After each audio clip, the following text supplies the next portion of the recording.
조선 중엽 한양 남촌. 눈 내리는 어느 날 송판서댁 대문이 열렸습니다.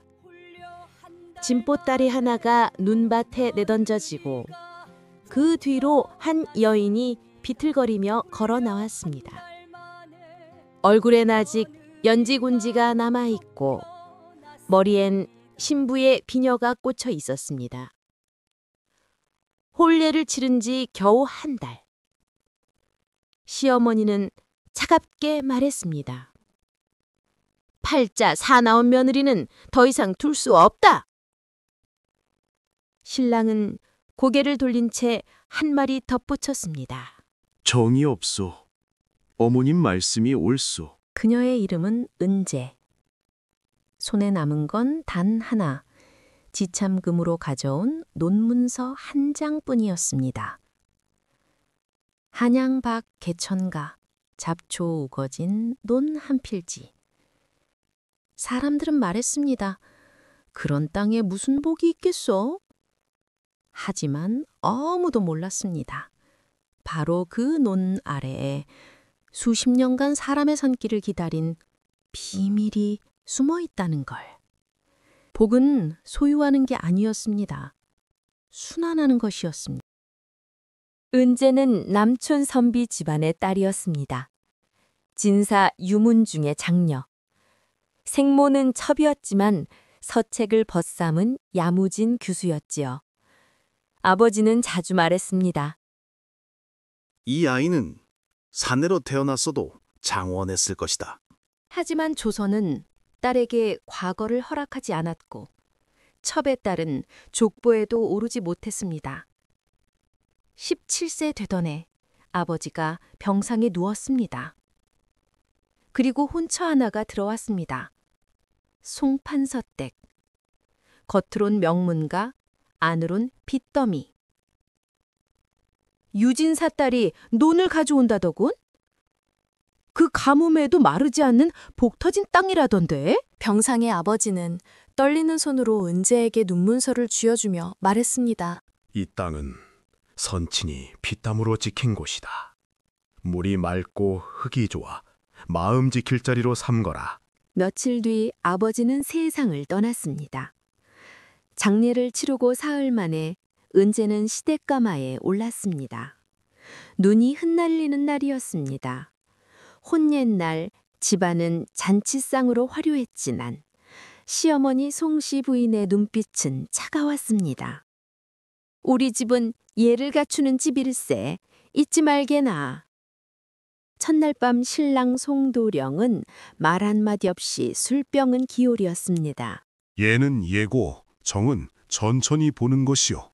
그날 밤 은재는 옷자락을 꼭 쥐었습니다. 이튿날 새벽 은재는 마당을 쓸었습니다. 하지만 시어머니는 혀를 쳤습니다.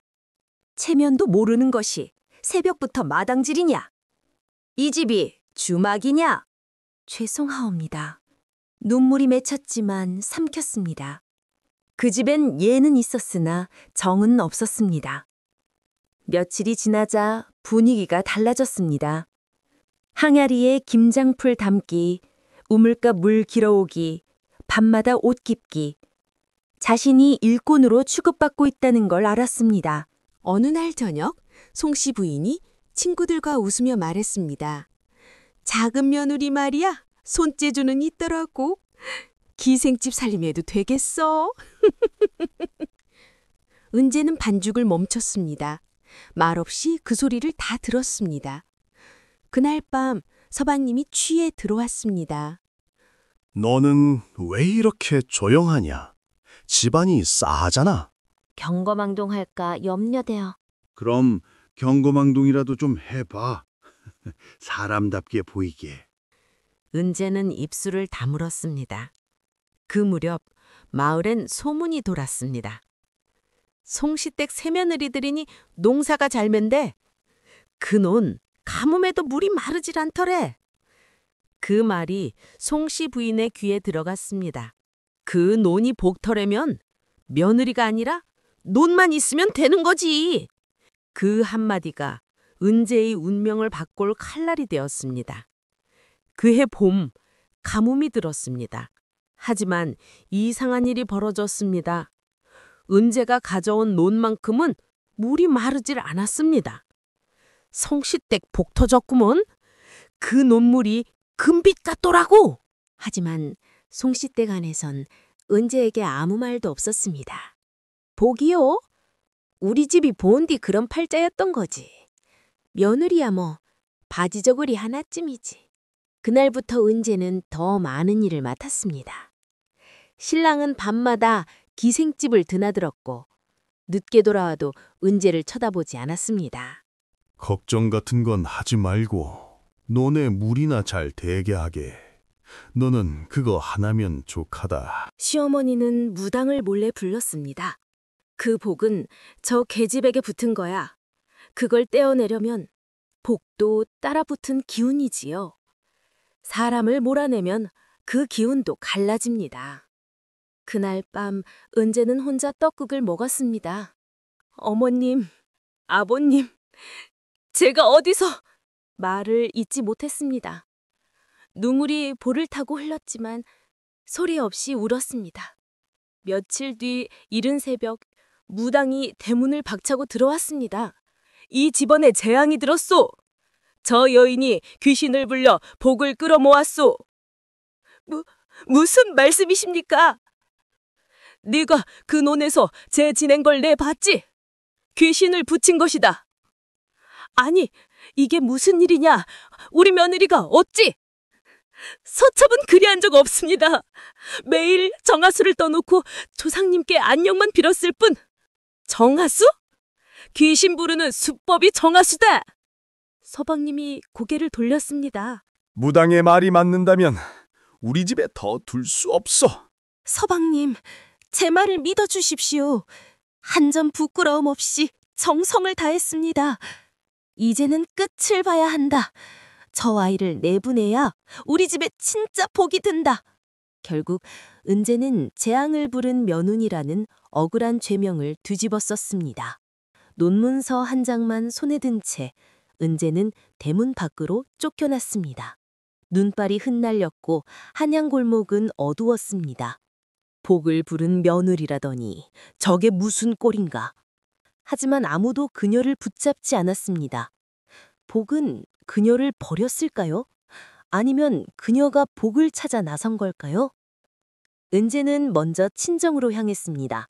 이젠 친정도 네가 들릴 곳이 아니다. 말없이 돌아섰습니다. 그녀가 향한 곳은 지창금으로 가져온 그 논. 논 한쪽 비탈 아래 은재는 몸을 뉘었습니다. 그날 밤 은재는 논 한가운데 섰습니다.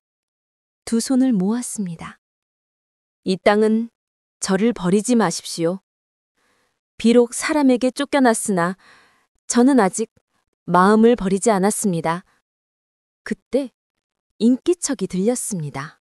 낯선 사내가 논둑으로 올라왔습니다. 마님, 이 논 유진사 댁에서 가져온 땅이 맞습니까? 사내는 자신을 이도헌이라 소개했습니다. 근처 장터에서 약초를 팔던 사람이었습니다. 이 논이 묘하길래 며칠 전부터 눈여겨봤습니다. 산줄기와 물길이 기이하게 감싸고 있습니다. 혼례 때 지참금으로 가져왔습니다. 이제는 책에 남은 게 이것뿐입니다. 몸부터 녹이십시오. 기운 없는 사람은 복도 못 지킵니다. 도하는 삽과 괭이를 들고 다시 찾아왔습니다. 함께 논두렁을 정비하며 물길을 살펴봤습니다. 보십시오. 저 물줄기가 이 논을 반달처럼 감싸고 있습니다. 이건 우연이 아닙니다. 논 한편 오래된 돌무더기를 가리켰습니다. 논밭을 걷어내고 돌을 하나씩 들추자 작은 나무 상자가 드러났습니다. 녹슨 쇠고리를 당기자 안에서 비단보에 쌓인 봉투 안에 은전 꾸러미, 빛바랜 문서가 있었습니다. 은재는 떨리는 손으로 글자를 읽었습니다. 이 논은 홍수와 흉작을 막기 위해 선대 유학 유형운이 비밀리 손질한 복지이니 후손 중 덕을 지닌 자에게 복이 이어지리라. 아버지께서 왜 이 땅을 꼭 지키라 하셨는지 이제야 알겠습니다. 그 순간 땅에 덮였던 논이 녹으며 작은 물줄기가 샘처럼 솟아올랐습니다. 물을 막고 있던 돌을 치우니 지하수가 다시 살아나는군요. 이건 복이 맞습니다. 단 복을 바를 손이 정직할 때에만 열리는 것이지요. 이건 제 것이 아닙니다. 제가 받은 복은 이 땅이 아니라 사람의 마음을 지킨 것에서 비롯된 거니까요. 그날 이후 노는 다시 숨을 쉬기 시작했습니다.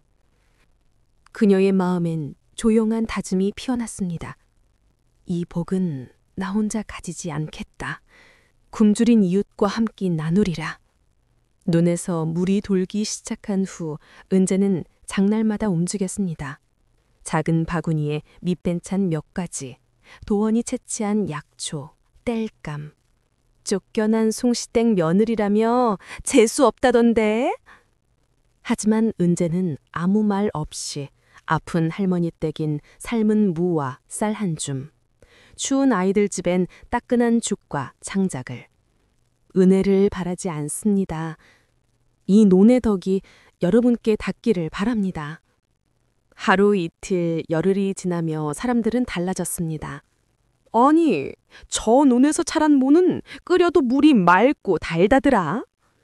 은재 마님이 준 약차 한 잔에 기침하던 아이가 나왔대. 하나를 찾아오는 사람들. 이 복을 함께 나눌 수 있겠습니까? 은재는 미소 지으며 고개를 끄덕였습니다. 사람과 땅이 같이 사는 것이지요. 그즈음 송씨 댁엔 흉한 기운이 돌았습니다. 논에서 복이 빠져나가고 장터 장사는 부진하고 송서방은 빚을 못 갚아 쫓겨남. 복이 사라졌다. 그 계집이 나가고 나니 모든 게 틀어졌어. 하지만 아무도 그녀의 말에 귀 기울이지 않았습니다. 그 사이 은재는 도헌과 함께 논에 작은 비탈 만들기, 병약한 이들 위한 약초밭, 샘가에 평상 놓고 무료 차 대접, 아이들의 웃음소리, 어르신들의 안부 인사가 논둑을 따라 흘렀습니다. 복은 은재 한 사람이 아니라 그 마을 전체를 감싸기 시작했습니다. 송씨 부인은 마당에 주저앉아 있었습니다. 집안 살림은 저당 잡히고 종들은 떠나고 친척들도 발길을 끊었습니다. 그 애를 너무 얕봤다. 복은 내 손이 아닌 그 아이 손에 붙었던 거였다. 고운 치마 저고리를 입은 송씨 부인이 찾아왔습니다.